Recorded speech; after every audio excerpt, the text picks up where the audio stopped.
Welcome to Pindar Poetry. We hope you learned something new. You begin by preparing the foundation, clean data, and a layout. Convert each raw range into an Excel table so formulas and charts update automatically. Once done, standardize types, dates, numbers, text, and remove hidden blanks. Next, sketch the dashboard grid on paper or a sheet. Place KPIs top left, chart center, filters right. Make sure to name key ranges. This prevents broken links later, and it speeds formula creation as you build visuals. Now you construct the dashboard engine, pivot tables, calculated measures, and charts.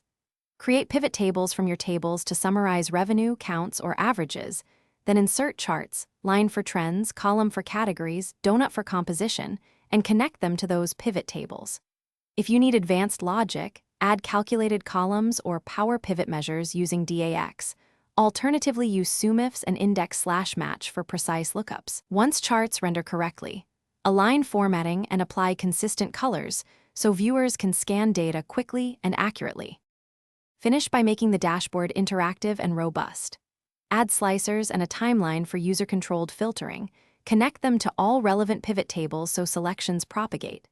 Then polish formatting, consistent fonts, number formats, and axis labels, and lock the layout with sheet protection after saving a master copy.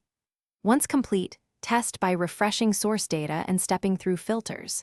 If visuals break, check named ranges first, and if numbers are wrong, verify table and